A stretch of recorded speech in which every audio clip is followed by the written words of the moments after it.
새벽에 그 본문 시간에 대상과 마음에 대해서 이제 설명을 했습니다. 대상이라고 하는 것은 지금 이 순간 알아지는 것, 마음에 의해서 알아지는 것은 다 대상이라고 합니다. 대상이라는 것은 알아지는 성질을 이야기를 하는 것입니다. 우리가 수행을 하면서 대상이라는 것이 뭔지, 그 대상의 성질은 어떠한 건지, 마음이라는 것, 그 마음의 성질이 어떠한지, 그 대상과 마음의 관계, 이런 것들을 이해해 나가는 것입니다. 마음이 아는 것은 다 대상이라면, 그럼 지금 이 순간 여러분 각자에게는 어떤 대상이 있습니까?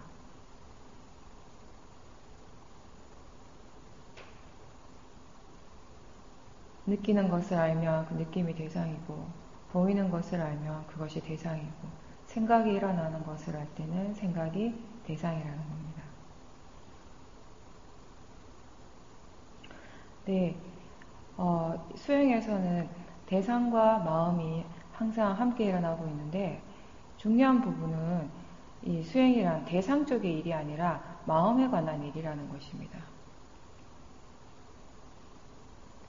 우리가 그 과학이라는 학문은 대상의 그 대상 그 자체에 대해서 연구하는 학문이라면은, 불교는 대상에 대해서 반응하는 마음, 대상을 알아차리고 있는 그 마음 쪽에 관심을 기울이고 있습니다. 같은 대상에 대해서도, 똑같은 대상에도 여러 가지 다른 마음들이 일어나는 것을 우리가 많이 체험을 했습니다. 그래서 하나의 대상에 대해서도 매 순간순간 마음이 어떻게 반응을 하는지 알 수 있다면 더 좋습니다. 처음에는 우리가 그 대상만 사띠하게 되지만, 사띠하는 것이 좀 더 능숙해지면 그 대상에 대해서 마음이 어떻게 반응을 하는가를 같이 아는 것입니다. 같은 대상에 대해서도 기분이 좋을 때, 나쁠 때 반응하는 마음이 다르고, 또 똑같은 대상에 대해서도 보는 사람들에 따라서 일어나는 반응이 다 다릅니다. 음식은 하나인데, 한 사람이 만든 하나의 음식인데, 그 음식을 먹는 사람들 다 각각 그 맛을 분명히 다르게 느끼고 있을 겁니다. 그리고 그것을 어떻게 느끼는가에 따라서 마음의 반응은 다르게 일어나는 것입니다.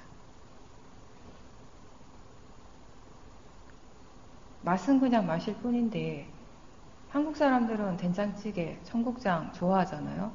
먹으면 맛있다라고 생각하고 좋아하는 마음이 일어나고, 맛있다라고 하니까 좋아하는 마음이 일어나서 더 먹고 싶은 마음도 일어나게 되고. 근데 이런 청국장을 서양 사람들한테 먹으라고 주면 굉장히 괴로워할 거예요. 냄새 맡는 것도 힘들어할 거고, 그 맛을 보는 거는 더더욱. 하나의 맛일 뿐인데, 맛은 그냥 마실 뿐인데, 그 대상, 그 맛을 체험하는 그 마음은 서로 다르다라는 거예요. 그 반응이 크게 다르게 나타난다라는 겁니다. 하나의 대상에 대해서 한 사람이 반응할 때도 마찬가지인 겁니다. 불교의 관심은 대상, 즉 맛이나 소리, 냄새 그 자체가 아니라 대상에 대해서 마음이 어떻게 반응하는가, 왜 그렇게 반응을 하는가, 이런 것들에 대해서 알고자 합니다. 그리고 대상 자체를 탐구하는 것이 아니라 대상과 마음의 관계에 대해서 이해하는 것입니다. 이런 이해가 있을 때 우리가 지혜가 생겼다라고 그렇게 얘기를 하는 겁니다. 대상을 알 때 대상이라는 것은 단지 알아지는 것으로서 그 의미를 가지는 겁니다. 대상의 가치는 알아지는 것이라는 겁니다. 대상 그 자체로는 좋은 것도 아니고 나쁜 것도 아니라고, 단지 알아지는 것일 뿐이라고 그렇게 이해하는 것이 대상에 대한 바른 이해, 바른 견해입니다. 그리고 우리가 아는 것이 마음이라고 했는데, 마음이라고 하면 많은 사람들이 이 마음이 어떤 하나의 절대적인 어떤 것, 어떤 실체가 있는 뭔가로 이렇게 생각을 하는 사람들이 많이 있는데, 이 마음이라는 것은 어떤 장소에 항상 머물러 있고 어떤 실체가 있는 것이 아니라 혼자서 독자적으로 존재하거나 일어날 수 있는 것이 아니라 마음 또한 조건 따라 조건 지어져서 일어나고 있는 것입니다. 마음이 일어나는 것의 조건이 뭐냐면은 대상이라는 거예요. 대상이 있기 때문에 마음이 일어날 수 있다는 겁니다. 대상 없이는 마음이라는 것이 지 혼자 절대로 일어나지 않는다는 거예요. 근데 보통 일반적으로 사람들이 마음이라는 거 어떻게 이해하는가 하면, 마음은 그 어떠한 것도 상관없이 그냥 마음이라는 게 있다고 생각을 많이 해요. 어딘가에. 가슴 속에 있다고 생각할 수도 있고, 머리에 있다고 생각할 수도 있겠고, 마음이라는 것이 하나가 딱 있어가지고, 이 하나의 마음은 이게 항상 하는 거예요. 얘는 항상 있습니다. 그래서 이 마음이 보기도 하고, 듣기도 하고, 냄새도 맡고, 생각도 일으키고, 느낌도 일으키고, 이렇게 이해하는 사람들이 많은데, 사실은 마음이라는 것은 뭔가 이렇게 항상 어떤 곳에 머물러 있는, 항상 하는 것, 실체가 있는 것이 아니라 조건 지어져서 일어나고 사라지고 하는 현상, 작용 그 자체라는 거예요. 마음이 일어나게 하는 조건은 대상. 대상이 없이는 절대 일어날 수 없는 것이고, 근데 이 대상이라는 것은 또 뭐냐 하면, 마음에 의해서 알아지니까 대상인 거죠.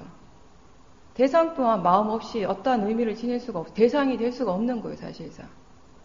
그래서 이 두 개가 서로 이렇게 조건 지어져서 일어나고 있다는 거. 각각 어떤 실체가 있어서 따로 뚝 떨어져 있어서 이거 두 개가 만나는 것이 아니라, 이 만나는 순간, 이것이 일어나는 순간 대상은 대상의 성질이 작용을 하는 것이고, 마음은 마음의 성질대로 작용하는 것이고, 이러한 것을 우리가 실제 하는 것, 빠라마타, 고유한 성질대로 이렇게 작용하는 것이다 라고 얘기를 하는 겁니다. 이것을 불교에서는 또 영기라고 표현을 하죠. 이것이 있음으로 해서 저것이 있고, 저것이 있음으로 해서 이것이 일어난다라는 것. 이것이 없으면 저것 또한 없고, 저것이 없으면 이것 또한 사라진다라는 것입니다. 대상이 없이는 마음이 절대 일어날 수 없는 것이고, 마음이 알지 못하는 것은 절대 대상이 될 수 없는 것이에요. 이렇게 마음이라는 것은 어떤 실체, 하나의 실체가 있는, 뭔가 있는 것은 아니지만 그 고유한 작용이 있다라는 것이에요. 그래서 우리가 흔히 마음을 본다라고 이렇게 표현을 할 때 진짜 어떤 마음을 앞에다 툭 놓고 보는 것이 아니라 지금 이 순간 일어나고 있는 마음의 작용을 안다라는 의미입니다. 어떤 작용이 일어나고 있는지를 알 때 우리가 지금 마음을 보고 있다라고 이렇게 얘기를 하는 거예요. 아는 것이 마음이라고 했습니다. 보는 것 또한 마음의 작용이고, 듣고 생각하고 냄새를 알고 맛을 아는 이 모든 것들이 다 마음의 일입니다. 따라서 듣고 있다라고 안다면, 보고 있다는 것을 알고 있다면, 생각이 일어나고 있다라는 걸 알고 있다면, 또 이렇게 알고 있다라는 것을 다시 알 수 있다면 이게 다 마음을 보는 것이고 마음을 아는 것이다 라고 그렇게 표현을 하는 겁니다. 여러분들이 도대체 마음을 어떻게 보지? 마음을 보라고 하는데 도대체 마음이 뭐지? 이렇게 생각하실 거예요. 근데 보이는구나. 지금 생각이 일어나는구나. 이런 느낌이 일어나네? 이렇게 아는 그게 마음을 보는 거라고요. 마음이 어디 특별한 게 아니고 항상 여러분들한테서 일어나고 있습니다. 그게 마음인지 모르는 거죠. 다만 마음의 작용인지를 몰랐던 거죠. 이런 마음은 빠라마타, 실제 하는 것. 빠라마타라는 것은 그 조건이 갖춰지면은 그 성질대로 작용하는 그 자체라고 얘기를 했습니다. 근데 이 빠라마타는 모양이 있는 것도 아니고 어떤 색깔이 있는 것도 아니고 어떤 형체가 있는 것이 아니기 때문에 우리가 눈으로 볼 수는 없어요. 만져서 이렇게 알아지는 것도 아닙니다. 파라마타라고 하는 것은. 그렇지만 작용이 일어날 때 그 순간에는 우리가 분명하게 알 수 있다는 것이에요. 여러분들이 뭔가를 아는 것은 분명하잖아요. 그죠? 소리가 들린다라고 알잖아요. 느낌이 일어나고 있다는 걸 압니다. 이 암 자체는 분명하죠. 그런 것들을 우리가 파라마타라고 하는 거예요. 근데 이 마음에 비해서 대상의 부분을 보면 대상 쪽은 관념적으로 분명한 것들이 많습니다. 물질적인 부분들은 관념적으로 다 분명하기 때문에 예를 들어서 책상, 뭐 법당, 흰색, 검은색, 사람, 남자, 여자, 차소리 이러한 것들은 우리가 알기가 훨씬 쉽죠, 아무래도. 근데 마음은 이렇게 관념이 아니기 때문에 파라마타이기 때문에 처음 수행을 할 때는 수행의 초기 단계에는 우리가 마음을 아는 것이 금방 되지는 않죠. 왜냐하면 마음에 대해서 아직 이해하는 것이 거의 없기 때문에 일어나고 있어도 그게 마음인지 잘 모르기 때문에 그래서 처음 수행할 때는 대부분 물질적인 대상, 그러니까 소리라든지 냄새, 맛, 보이는 형색 그런 것들을 알아차림하는 것에서부터 시작을 하게 됩니다. 6가지 감각기관을 통해 안입이 설신일을 통해서 6가지 대상들이 보이고 들리고 하는 이런 대상들이 계속 끊임없이 일어나고 있기 때문에 그냥 가만히 내버려 두고 우리가 지켜보고 있으면은 그러한 대상들이 지금 현재 일어나고 있음을 알게 되는 것입니다. 그게 알아차림, 사띠입니다. 근데 그렇게 할 때 아까도 얘기했듯이 처음에는 대상 하나를 알게 되죠. 앉아있는 느낌, 엉덩이 닿아있는 느낌 이걸 알다가 손에 있는 느낌, 손에서 일어나는 촉감을 또 알게 돼요. 그럴 때 우리의 마음, 우리가 어떤 식으로 느끼냐면은 엉덩이에 있던 마음이 손으로 옮겨가는 것 같이 느껴지거든요. 손에 있는 그런 촉감을 알아차림하다가 갑자기 바깥에서 큰 소리가 꽉 나요. 그럼 어떻게 느껴집니까? 마음이 바깥에 훅 나가는 것 같죠. 근데 실제로 마음이라는 것이 뭐 형체가 있어서 왔다 갔다 하는 건 아닌데 관념적으로 우리가 그렇게 느끼고 있는 겁니다. 처음에는 이렇게 대상을 막 따라다녀요. 사띠 하는 것이. 여기 갔다 저기 갔다 이렇게 하는 것 같아요. 수행이 아주 초기 단계에는 본인이 뭘 해야 될지 몰라가지고 조용합니다. 뭐 일어나고 있는 것이 있어도 뭐가 일어나는지 모르기 때문에 조용하다가 조금씩 이제 사띠 하는 것이 조금 감을 잡히면 아 이런 게 사띠구나, 아 이렇게 알아차리는구나가 조금 감이 잡히면 그 다음에 마음이 조금 바쁜 것 같아요.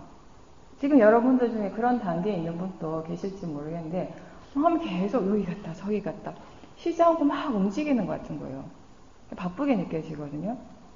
근데 그렇게 할 때 그 대상만 계속 따라다니기보다는 그 대상에 대해서 반응하는 마음을 함께 알려고 해보십시오.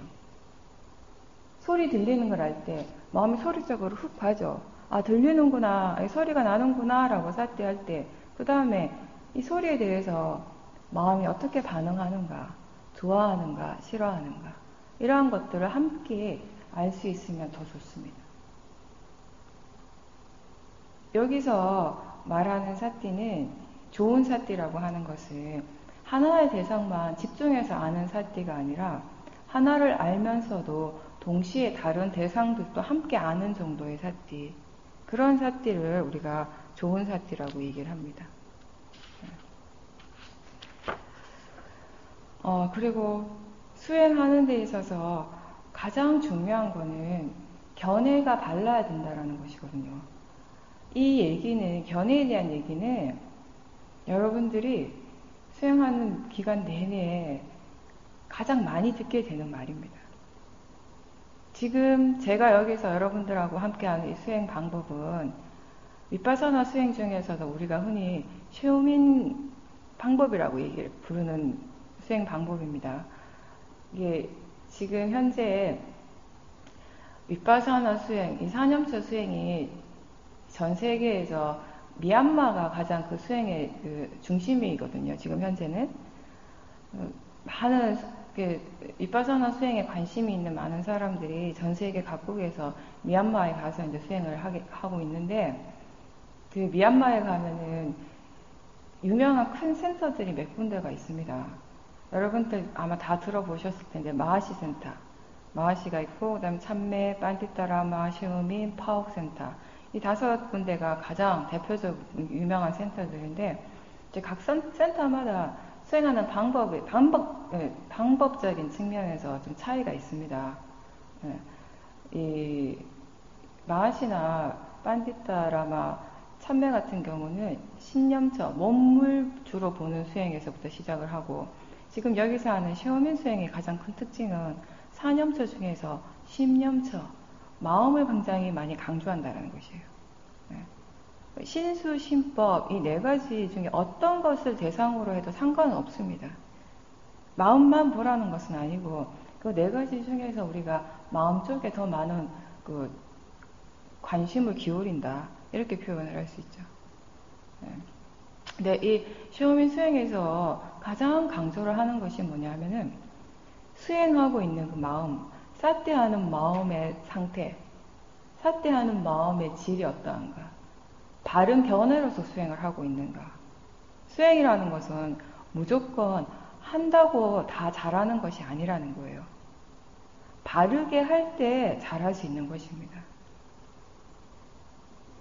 우리가 여기 천안에서 서울을 가야 되는데, 같은 경부선이라고 부산 가는 차 타고 계속 가면 갈수록 내가 가야 될 곳에서부터는 더 멀어지는 거죠. 열심히 가긴 엄청 가요. 근데 한참 가다 보면은 너무 이제 멀리 와 있는 거예요. 그래서 바른 견해는 어떤 역할을 해주는가 하면, 일단 먼저 바른 방향을 잡게 해줘요. 천안에서 서울을 가려면 상행선을 타야 될 거 아니에요, 그죠? 네. 바르게 방향을 일단 잡아 놓으면은, 방향을 먼저 딱 바르게 틀어 놓으면 그 다음부터는 기차를 타고 가도 되고, 비행기 타고 가도 되고, 뭐 버스 타고 가도 되고, 자가용 타고 가도 되고, 자전거 타고 가도 되고. 그럼 각각 다 다르죠. 불교에서 불교적 표현으로 쓴다면 업에 따라 다르다라고 얘기를 하는 거죠. 각자 다 깜바가 다른 거니까. 근데 어쨌든 중요한 거는 바르게 방향을 틀고 그 다음에 열심히 하라는 거예요. 그러면 열심히 하면 하는 만큼의 결과를 얻을 수가 있는 거죠. 그래서 이 수행에서 가장 중요한 건 견해가 발라야 된다. 바른 견해로서 수행을 해야 된다. 바른 마음가짐으로서 수행을 해야 된다. 아침에 제가 잠깐 이 얘기를 했죠. 대상을 알 때 그 대상을 내가 원하는 대로 만들려고 하거나, 아니면 지금 일어나고 있는 대상을 없애고 거부하려고 이렇게 하는 것이 아니라, 어떠한 대상도 붙잡으려고 하지 말고, 어떠한 대상도 내치지 말고, 일어나는 것을 있는 그대로 알고자 노력하라는 거. 이게 이제 바른 마음가짐으로 수행을 하는 것입니다. 수행하는 마음에 이렇게 대해줘야 되는데, 이게 이렇게 일어나면 안 되는데, 이게 왜 자꾸 이런 식으로 일어나지? 이런 생각들이 일어나기 마련인데, 이러한 것들이 다 다르지 않는 견해에서 일어나는 생각이라는 겁니다. 무엇이 일어나더라도 지금 일어나는 그 대상은 지가 일어나야 될 조건 갖추어진 대로만 일어나고 있는 것입니다. 우리가 생각할 때, 내 관점에서 볼 때는 일어나야 될 것이 있고 일어나지 말아야 될 것들이 있지만, 대상의 측면에서 보고 자연적 그 성질, 이치에서 본다면은, 법의 이치에서 본다면, 나의 관점이 아니라 법의 관점에서 본다면 일어나야 할 것들만 일어나고 있다는 겁니다.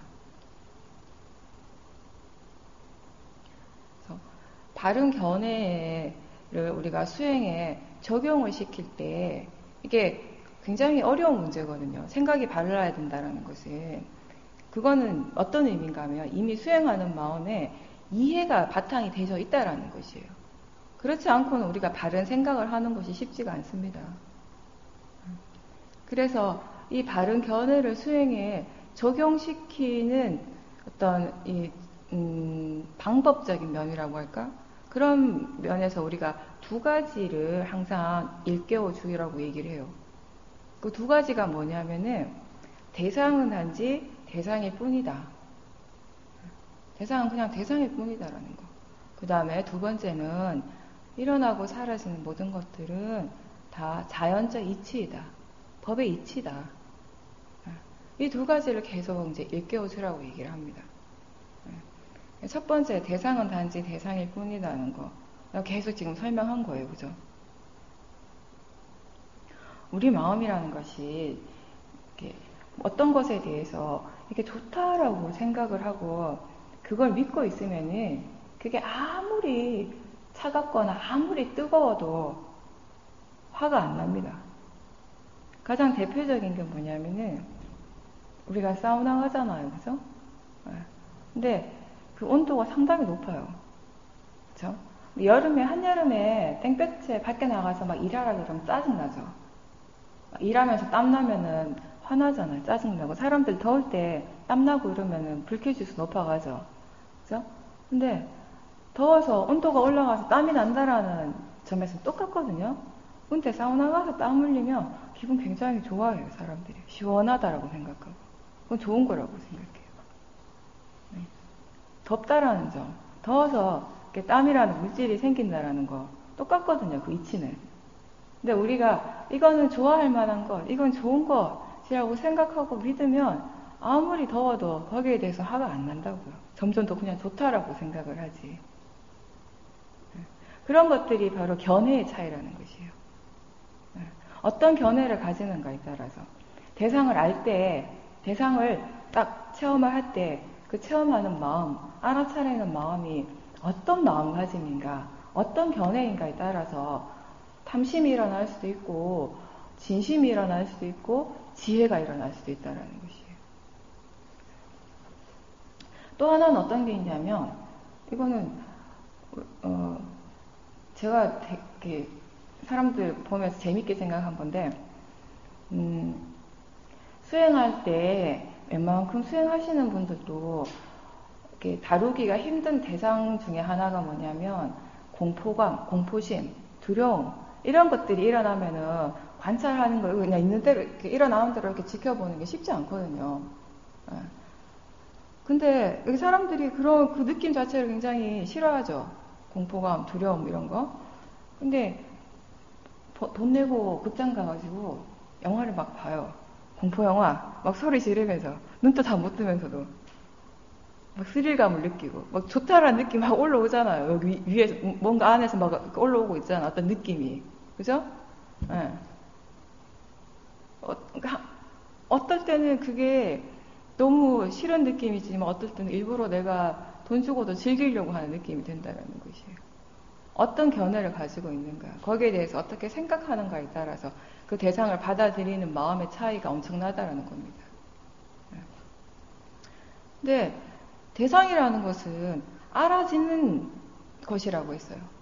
그렇게 알아진다라는 점에서, 알 수 있다라는 점에서 본다면 거기에는 좋고 나쁨이 따로 있지 않다라는 겁니다. 그냥 알아지는 것, 그게 다입니다. 알아지기 때문에 대상이에요. 네. 소리라는 것도, 보여지는 형색도, 느낌이라는 것도 알아진다라는 점에서는 다 같다고요.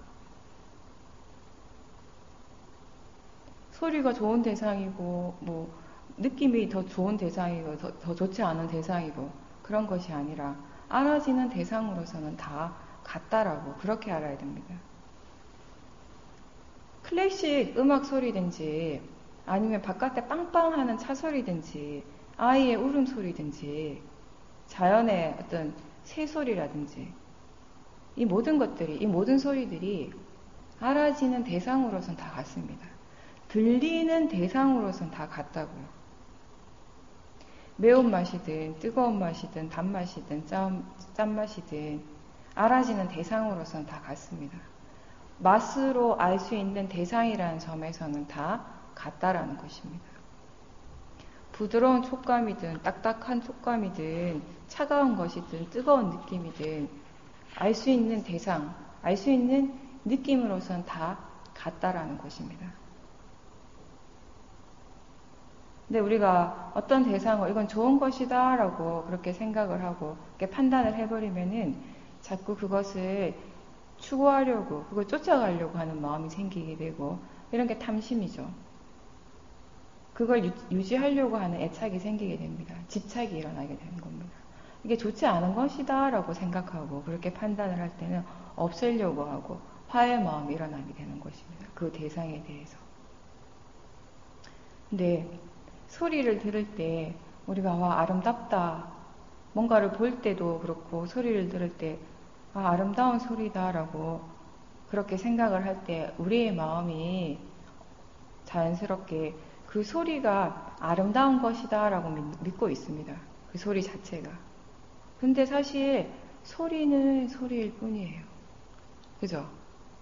소리는 소리이지 그 소리 안에 아름다움이라고 하는 특별한 성질이 이미 들어가 있는 것은 아니라는 것이에요. 모든 소리는 그냥 소리일 뿐이에요. 이 소리 안에는 아름다움이 들어있고 이 소리 안에는 듣기 싫은 어떤 성질이 들어있고 이 풍경 안에는 아름다움이라는 성질이 들어있고 저 풍경에는 추하다라는 그런 성질이 따로 들어있는 것이 아니라는 겁니다. 소리는 소리로서 그냥 하나의 대상일 뿐인데 그 소리를 들을 때 우리의 마음이 그걸 아름답다라고 생각을 하면서 듣는 거예요. 그렇게 판단을 하는 것이죠.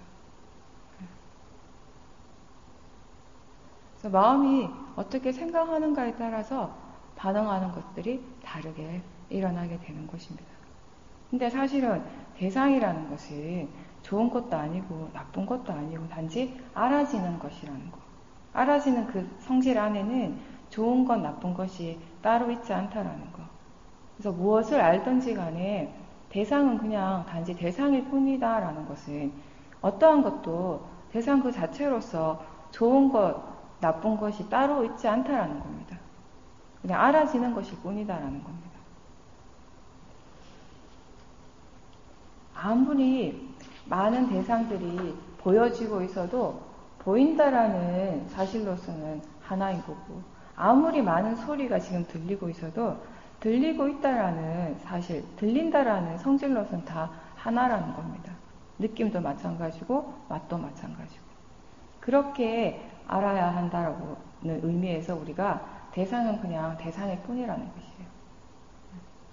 무엇을 알든지 간에 지금 소리가 들리는구나, 느낌이 일어나네, 이렇게 알 때 이거 그냥 단지 대상일 뿐이지, 느낌 그냥 단지 느낌일 뿐이고 그냥 단지 대상일 뿐이다 라고 스스로에게 일깨워 주라는 겁니다.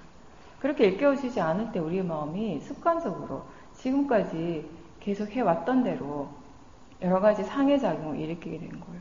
좋아하는 마음, 싫어하는 마음들이 계속 일어나게 되고 이러한 것들이 결국 번뇌를 이끌어내게 된다는 겁니다. 그래서 우리가 단지 대상일 뿐이다 라고 알 때 번뇌가 일어날 확률이 훨씬 줄어들게 되는 거죠. 그 다음에 두 번째는 뭐냐면은 일어나는 모든 것들은 다 자연적 이치라는 것이에요. 화의 마음, 탐심의 마음, 생각하는 마음, 이러한 것들이 나한테만 일어나는 거 아니죠. 나한테도 일어나고 내 옆에 사람한테도 일어나고 한국 사람에게도 일어나고 미국 사람, 중국 사람 다 일어나는 거예요. 보편적으로. 그래서 우리가 이거를 자연적 이치다라고 얘기할 수 있는 것입니다. 그리고 나한테 일어나는 화의 성질, 화의 마음의 성질이나 내 옆에 사람한테 일어나는 화의 마음의 성질 자체가 다르진 않죠. 화가 일어나는 조건, 외부적인 조건은 다 다르겠지만 나는 어떤 소리에 대해서 지금 화가 났어요. 내 옆에 있는 사람은 어떤 느낌에 대해서 화가 났습니다. 뭐에 대해서, 뭘 향해서 화가 나고 있는가는 다 각자 다르겠지만 화의 마음의 그 성질 그 자체는 다 같다라는 것이에요. 그래서 우리가 자연적 이치다라고 그렇게 얘기를 하는 것입니다. 또 하나는 뭐냐면은 몸에서 일어나는 것이든 마음에서 일어나는 것이든 그 어떠한 것도 나하고 상관없다라는 것이에요. 내 몸에서 일어나고 있고 내 마음에서 일어나고 있기 때문에 이 모든 것들 우리가 다 나하고 연결을 시키고 내가 일으키는 것이다 라고 그렇게 믿을 수 있는데, 사실은 그 어떠한 것이든지 각각 지가 일어날 만한 조건이 갖추어진 대로 일어나고 있을 뿐이라는 겁니다. 모든 것들이 원인과 결과라는 것이에요. 제가 어제 얘기했죠. 느낌이라는 거. 이렇게 컵을 딱 쥐고 있으니까 닿아있기 때문에 느낌이 자연스럽게 일어나는 것이에요. 그죠? 이 느낌을 내가 일부러 일으키려고 해서 일으킬 수가 없는 것입니다. 이걸 내가 억지로 없애려고 해도 없어지지 않죠. 언제 없어지는가? 이 조건이 없으면, 조건이 사라지면 느낌 또한 사라지는 것이에요. 조건 갖추어진 대로 일어나는 것. 원인이 있기 때문에 그 결과로서 일어나고 있다는 것. 이게 자연적 이치, 법의 이치라는 겁니다. 여러분들이 생각의 예를 들면은, 어떤 생각은 여러분들 굉장히 괴롭히는 생각이 있죠. 그 생각을 하면 내가 힘들어요. 괴로워. 그러면 안 하면 되죠. 안 하면 그만이에요. 근데 문제는 뭐냐면, 나는 안 하고 싶은데 그 생각이 지가 일어난다라는 게 문제예요. 그죠? 내 생각인데, 내 마음에서 일어나는 생각인데, 왜 내 마음대로 안 되는가? 그거 생각해 보신 적 있습니까? 분명히 내 생각인데, 그죠? 저 사람한테서 일어나는 생각이 아니라 나한테 일어나고 있잖아요. 이 생각이 일어날 때마다 내가 너무 괴로워. 이 기억은 없애고 싶어. 절대 안 없어지죠. 근데 또 일어나고 또 일어나고 또 일어납니다. 생각이라는 거, 이런 작용들이 나하고 상관없이 조건 지어진 대로 일어난다라는 것이에요. 아까 그 느낌처럼. 이게 자연적 이치, 법의 이치라는 말입니다. 우리가 지금까지 나라고 생각했던 그런 것들이 사실은 나하고 상관이 없다라는 거. 이게 진리예요. 그걸 지금 전혀 안 믿기지만 그걸 믿어가는 과정이 수행의 과정이에요. 그걸 이해하는 과정. 믿는다기보다요. 몸에서 좋지 않은 느낌도 마찬가지 아닐까요? 내 몸이라면 좋은 느낌만 났으면 좋겠죠. 편안하고, 그죠? 근데 내 몸인데 좋지 않은 느낌들이 수시로 일어나요. 그죠? 지금도 마찬가지죠. 지금도 아마 좋지 않은 몸에 어떤 느낌이 일어나는 분들이 있을 거예요. 내 거면 또 일어나지 마. 그래서 사라지든지, 아니면 처음부터 안 일으킬 수 있는데 안 일어나는 거예요. 몸의 느낌도 마음의 느낌도 조건 갖춰진 대로만 일어나고, 그 조건이 사라질 때 이게 사라진다라는 거. 그게 자연적 이치. 나하고 상관없다라는 거. 그리고 또 자연적 이치 하나를 더 예를 들어보면은, 우리가 이 눈이라는 감각기관이 이렇게 형색을 딱 만났을 때, 그때 빛이라는 조건, 이런 것들이 다 갖춰져야지 보는 작용이 일어날 수가 있는 거죠. 내가 아무리 보고 싶어 죽겠는데 눈을 안 뜨면 보는 작용은 절대 안 일어나요. 그죠? 그리고 내가 눈을 뜨고 있다 하더라도 너무 깜깜한 빛이 전혀 없으면 볼 수가 없는 것도 마찬가지죠. 그러니까 모든 것들이 그냥 일어나는 것이 아니라 이 조건 갖추어진 대로 일어난다라는 거죠. 그리고 육문에는 그 육문에 배대하는 각각의 대상이 있습니다. 그죠? 이 눈의 대상은 보이는 형색, 귀의 대상은 소리, 코의 대상은 냄새. 근데 자연적 이치의 입장에서 본다면 우리가 눈을 통해서 소리를 들을 수 있을까요? 못 듣죠. 코를 통해서 볼 수가 있을까요? 못 보죠. 귀를 통해서는 오로지 소리라는 대상만을 우리가 알 수 있고, 눈을 통해서는 오로지 형색이라는 대상만 알 수 있고, 몸을 통해서는 오로지 감촉, 느낌이라는 대상만을 알 수 있다는 것. 이 또한 법의 이치, 자연적 이치입니다. 내가 아무리 내 마음대로 바꾸려고 해도 바꿀 수가 없는 거예요. 여러분들이 자기 자신에게서 일어나는 것을 있는 그대로 지켜보면 내가 할 수 있는 건 아무것도 없구나, 이렇게 생각하실 거예요. 나중에는 내가 할 수 있는 유일한 건 뭐냐면 알아차림하는 거예요. 무엇이 일어나든지 간에 일어나는 그것을 내가 어떻게 할 수 있는 것이 아니라 그렇게 일어나고 있구나라고 아는 것, 사띠하는 것입니다. 우리가 해야 될 일은. 근데 결국 이것도 여러분들이 계속 수행을 하면 사띠하는 것도 결국 내가 아니죠. 그것도 역시 마음입니다. 근데 우리가 마음에 대해서 아주 깊이 있게 이해하기 전까지는 내가 사띠한다, 내가 알아차린다라고 계속 그렇게 믿게 되는 거죠. 불교에서는 그 어떠한 것도 어떤 존재적 실체성, 존재하는 뭔가가 있다라는 이런 식으로 이렇게 얘기를 하지 않아요.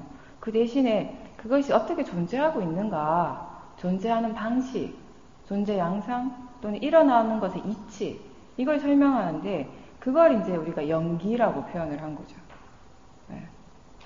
일어나고 사라지는 것들은 원인과 결과로서 자연적 이치로서 일어나는 것이지 거기 어떤 나라는 어떤 주체나 실체가 따로 있지는 않다라는 것입니다. 일어나는 그 모든 것들, 보고, 듣고, 느끼고, 생각하고, 이 모든 것들을 관장하고 컨트롤하는 어떤 특별한 뭔가가 따로 있는 것이 아니라, 이 모든 것들이 서로 조건 지어져서 매 순간순간 일어나고 있는 작용들이라는 겁니다. 그래서 이 자연적 이치라는 말은 불교적인 용어로 다르게 표현을 하면 우리가 원인과 결과, 연기라고도 할 수 있고 또는 무아라고도 얘기할 수 있는 것이에요. 거기에 이 모든 것들을 이렇게 총괄하고 뭐 일으키게 하고 사라지게 하고 하는 나라는 것이 따로 없다라는 것이거든요. 그냥 근데 조건 따라 일어나고 있는 현상일 뿐이다라는 거. 네. 근데 이제 불교는 특히 우리 윗바사나 수행은 무상공 무아에 대한 얘기를 많이 합니다. 그렇죠? 예. 이게 어제 제가 윗바사나 수행을 얘기를 할 때 윗바사나라는 말이 떨어져서 지켜보기 또 뭐 분리해서 관찰하기 이런 뜻이라고 했는데 그 뜻 말고 또 하나 어떤 거 있냐면은 이게 특별하게 본다라는 그런 의미가 있습니다. 여기서 특별하게 본다라는 것이 뭐냐면은 무상공 무아의 시각으로 일어나는 모든 현상들을 지켜본다라는 것이에요. 무엇이 일어나든지 간에 그것이 나다, 나한테 속한 거다, 내 거다 이런 관점에서 보는 것이 아니라 내 몸이다, 내 마음이다, 내 생각이다 이렇게 보는 것이 아니라 모든 것이 다 법의 이치대로 일어나고 있다. 자연적 이치다라고 그런 관점에서 보는 것을 얘기를 하는 것입니다. 근데 무상을 얘기하고 무아를 얘기를 하면 사람들이 그 말 자체를 받아들이는 것이 힘들어요, 사실은. 무아라고 하니까, 뭐, 하도 이렇게 무아하니까 그런가 보다 하지만, 사실 깊이 들어가서 여러분들 한번 보세요. 내가 이렇게 있는 게 분명한데 내가 없다니. 내가 없는 게 안 믿어지잖아요. 내가 없다라고 하는 무아라는 이 말 자체가. 납득되기가 힘든 거죠.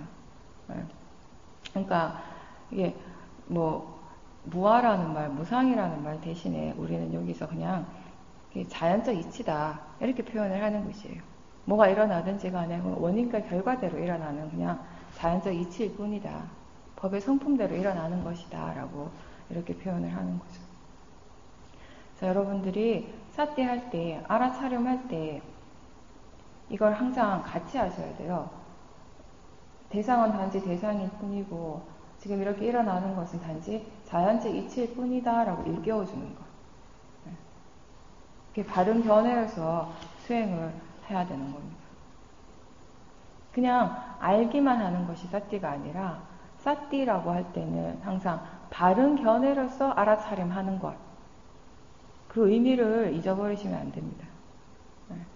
그래서 사띠 할 때마다 잊어버리시지 말고 그냥 대상일 뿐이지 이게 자연적 이치로 일어나고 있구나라고 스스로에게 일깨워주라는 거예요. 그러니까 이거를 우리가 사실은 이해를 해야 되는 부분이지만 지금 당장 이해하기에는 이게 너무 의미가 깊으니까 지금 이해를 내가 못하더라도 수행을 할 때, 사띠 할 때마다 이게 그냥 대상일 뿐이고 자연적 이치일 뿐이다라고 일깨워주는 것만으로도 큰 효과가 있다라는 것이에요. 그렇게 하지 않으면 자꾸 우리가 무엇이 일어나든지 간에 느낌이든 뭐 생각이든 맛이든 자꾸 나라고 생각을 하게 돼요. 나하고 딱 붙어버리거든요. 예. 나라고 생각하고 나하고 관련된 거라고 생각을 하게 되면은 자꾸 이 대상 자체를 내가 어떻게 하려고 하는 욕심이 생겨요. 내가 원하는 방향성으로 바꾸려고 하는 그런 탐심이 일어나게 된다고요. 근데 이거를 그냥 대상일 뿐이고 그냥 자연적 이치로서 일어나고 있구나라고 일깨워줄 때 나라는 관점에서 조금이라도 떨어질 수 있게 되는 거죠. 이렇게 볼 때 우리가 바르게 지켜보는 것입니다. 바른 견해가 왜 중요한가 하면은 예를 들어서 제가 이렇게 설명을 하겠습니다. 사람들이 수행할 때, 특히 자선할 때 생각이 일어나는 것에 대해서 굉장히 부정적인 분들이 많아요. 생각이 일어나면 안 될 것 같아요. 수행을 할 때는. 재밌는 것 중에 하나가 대부분의 수행자들이 가지고 있는 엄청난 잘못된 생각 중에 하나가 뭐냐면 수행할 때 모든 조건이 완벽해야 된다는 거. 내가 원하는 조건이 갖춰져야지 수행이 잘 될 수 있다고 생각하는 거. 그래서 바깥도 조용해야 되고 안도 조용해야 돼요.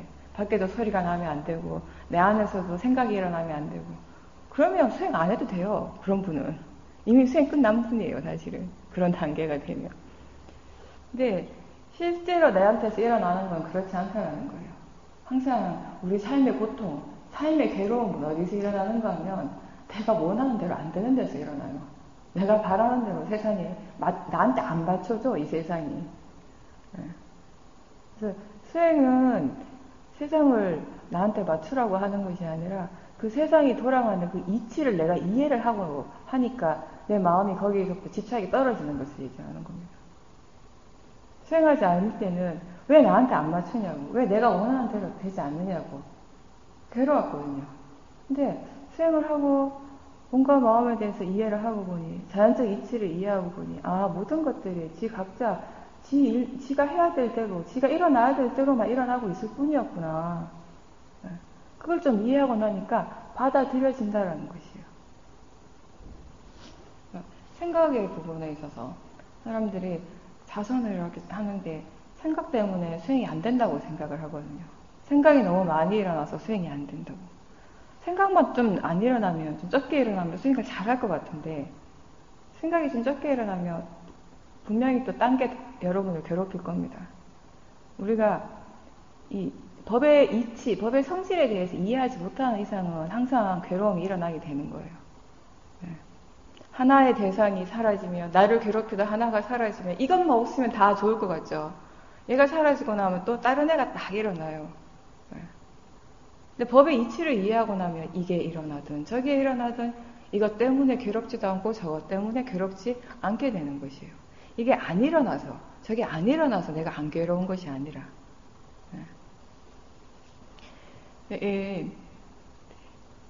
사람들이 이제 생각이 일어나면 그 생각이 수행에 방해가 된다라는 잘못된 견해를 많이 가지고 있습니다. 혹시 여러분 중에도 그런 분이 계실지 모르겠는데,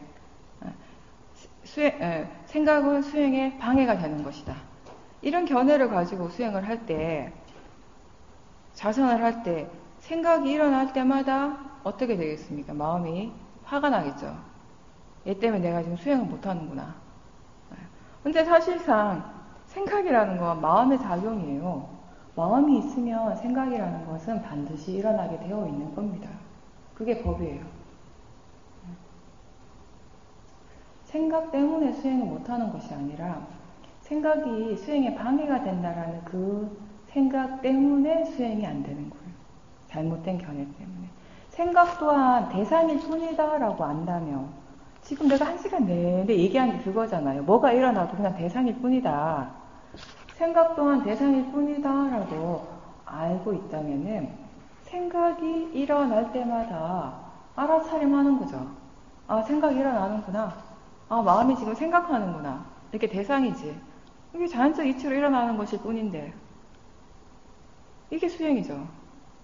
그럼 생각이 대상이라고 아는 사람은 생각이 일어날 때마다 생각을 통해서 사띠하는 거죠. 수행을 하는 거죠.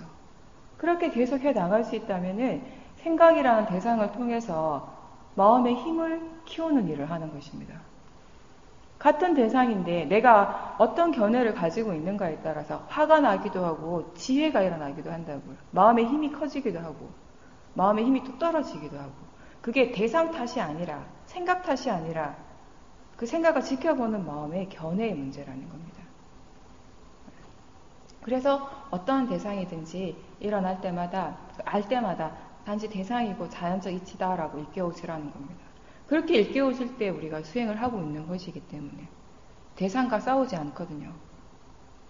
수행하는 사람들이 의외로 대상과 많이 싸웁니다. 앉아가지고 남들이 보면 저 사람 엄청 고요해 보입니다. 아무도 몰라. 자기밖에 몰라요.